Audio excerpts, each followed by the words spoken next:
Amen bazalwana abathandekayo, sanibingelela sinomama mfundisi lapha endlini yethu yokukhonza lapho ke size khona kuyisonto lokugcina lika 2026 lapho sizodumisa uNkulunkulu khona ukuze ahlale nathi simbonge kakhulu ekusithwaleni kusukela kuJanuary kuze kuzofika manje isikhathi sika December esamangala namanje ukuthi ke sifike kanjani lapha. Noma senibona lezibani sekukhanya sesine ngoba sasishilo ukuthi ke isibani lesi esokuqala sacala lapha ngenkonzo yethu yeAdvent uma icala lapha eqaleni kuka December lapha sacala ngekhandlela lokuqala ekuyilo elethemba, elesibili kwaba yilo lokuthula, elesithathu kwaba lentokozo. Manje ke leli esizolikhanyisa namhlanje ngelokuthula ukuthi ke kube nokuthula kuzo zonke izinto esezenzekile ejabulisayo noma ngabe zilimaza kangakanani zikulimaze kangakanani kulonyaka ka 2026 kodwa ngithemba ukuthi ke uzoba nokuthula ngoba nakho sibona uNkulunkulu emuhle esigcinile esilondile. Futhi ke namanje uKhisimusi sondlulile izelwe inkosi yethu uJesu Kristu asizwanga lutho ukuthi ke kulabo esisondelene nabo kulabo esazana nabo kukhona umunye walahlekela impilo yakhe noma kwabangozi makhaza noma sabeka omunye esikuzwile nje intokozo kubazalwane okusho kona ukuthi ikhandlela lesine lisikhanyele kahle liphi ke leli elesithathu leli lentokozo. Manje kumele sibe nokuthula ukuthi ke sikwazi ukweqa kahle singene kuphi ke onyakeni ka 2026. Kanjalo nje bengisabingelela ngithi ke mama mfundisi njengoba nawe ukhona ngaphakathi lapha endlini yokholwa ake ubingelele abazalwane sikwazi ukungena encwadini eyanamhlanje ezosihlalisa kula ekuthuleni sazi ukuthi ke sizothula kanjani.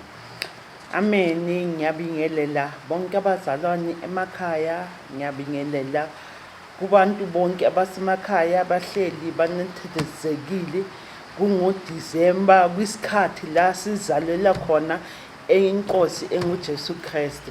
Sengathi ukuthula, sengathi uthando, sengathi ukuzwana kungahlala emndenini, hlale simazi ukuthi yena uyinkosi nomsindisi. Sengathi ningahlala ngokuthula nokuzwana ngegama lenkosi. Amen. Amen.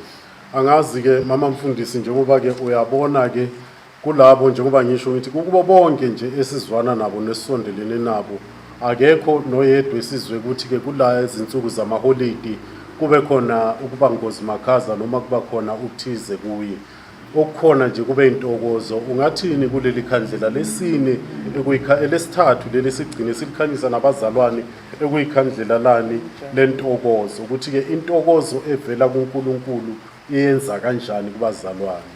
Ngithi ngibonga umusa wakaNkulunkulu osanele sonke. Ngibonga umusa ukuthi uNkulunkulu isandla sakhe siphezu kwethu njengoba asho ubaba ukuthi akunanto esehlakalele akunayesizwile ukuthi ubani ushonele uba lezinto ezibhlungu.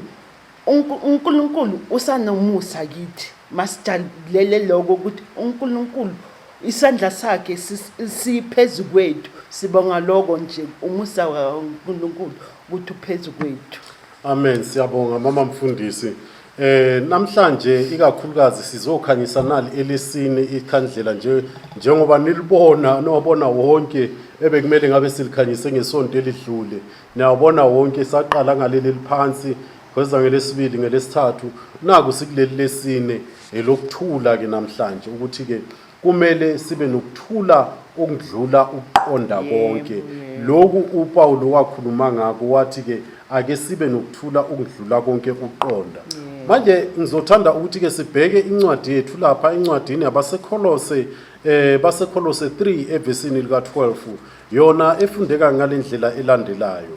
Ngakho ke njengabakhethiweyo bakaNkulunkulu abangcwele nabathandekayo yembathani ubele benhliziyo nesisa nokuzithoba nobumnene nokubheka kade nibekezelelane nithethelelane uma umuntu enensolo komunye njengokuba nenkosi yanthethelela yenzani njalo nani. Kepha phezu kwakho konke lokho yembathani uthando oluyisibopho sokuphelela ukuthula kaKristu makubuse enhlizweni zenu enabizelwa futhi ke kukho emzimbeni munye. Futhi ke ibani ngababongayo izwi likaKristu alihlale phakathi kwenu, livame nifundisane ngokuhlakanipha konke, niyalane ngamahubo nangeyihlabelelo nangamaculo okomoya, nimhubele uNkulunkulu enhlizweni zenu ngokubonga konke enikwenzayo, noma kungezwi noma kungokwemsebenzi, kwenzeni konke egameni leNkosi uJesu, nimbonge uNkulunkulu.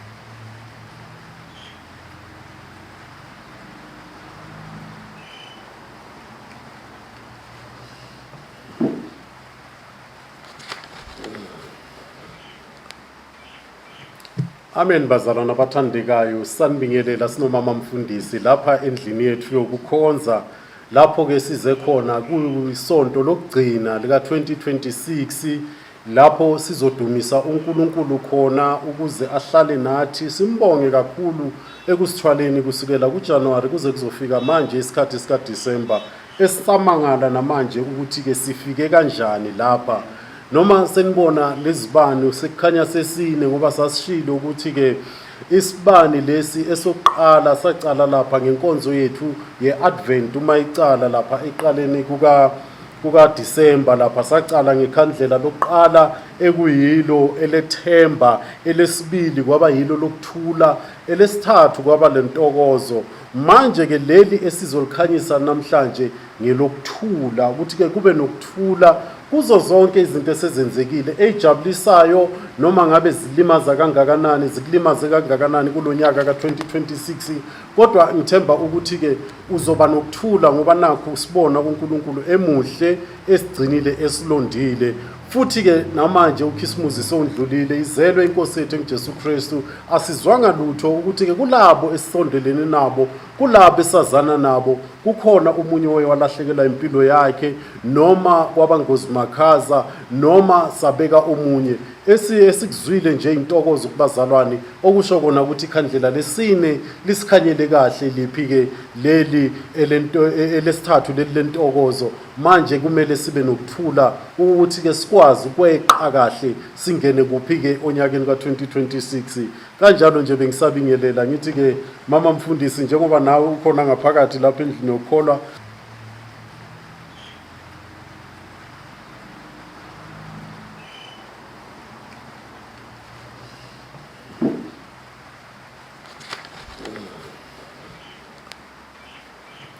amen. Bazalwana abathandekayo, sanibingelela sinomama mfundisi lapha endlini. Uqeda lonyaka lona, amandla ozowathola uma wenzani, unentethelelo, unokubekezela, futhi ke wazi ukuthi ke uNkulunkulu udinga abantu ukuthi ke benzeni, babe nenkonzo yokuthethelelana.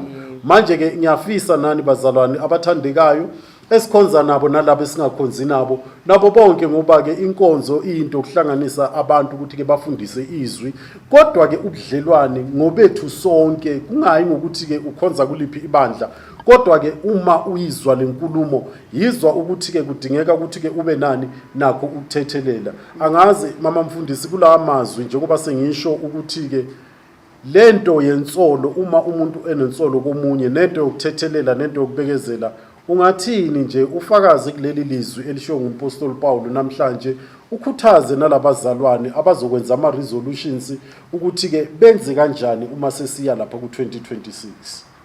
Amen. Amen. Amen baba.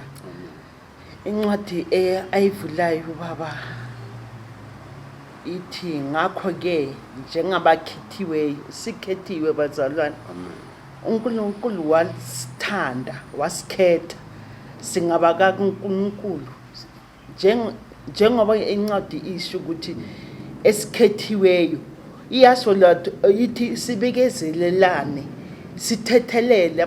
Masifundeni ukubekezelelana, masifundeni ukuthethelelana. Forgiveness into enkulu ongayenza for yourself.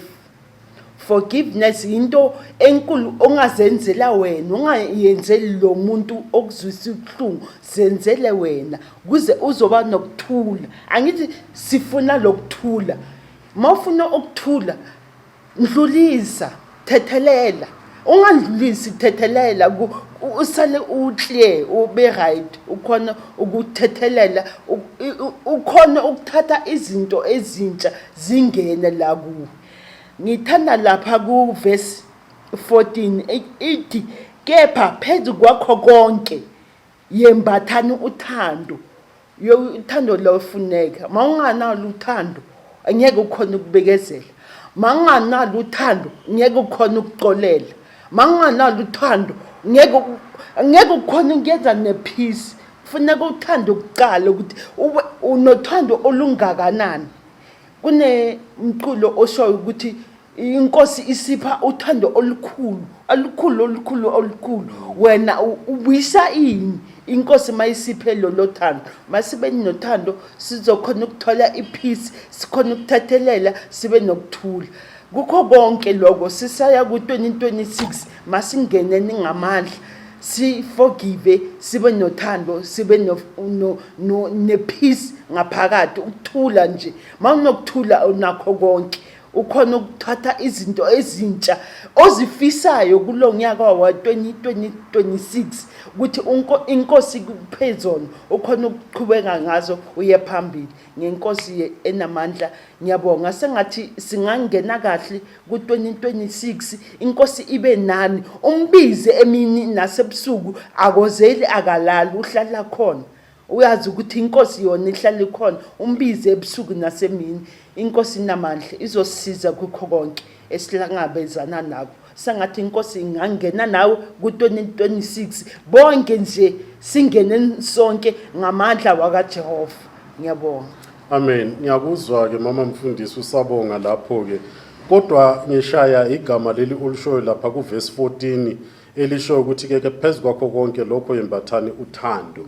Manje uthando lithi ke uma liqedelela amagama awuthi kule verse athi oluyisibopho sokuphelela. So isibopho sokuphelela, this is an agreement, it's a covenant yokuthi ke ukwazi ukuthi ke upheleliswe kuphi ke ekuphileni, ngoba uma ungenazo lezi zinto zontathu kusho kona ukuthi ke awupheleliswanga. Namhlanje benihlangene nimndeni kwayizolo ngesikhathi sokhisimusi, nisho ukuthi ke isikhathi sani semindeni, nisho ukuthi ke isikhathi sani sefamily sibuyisane.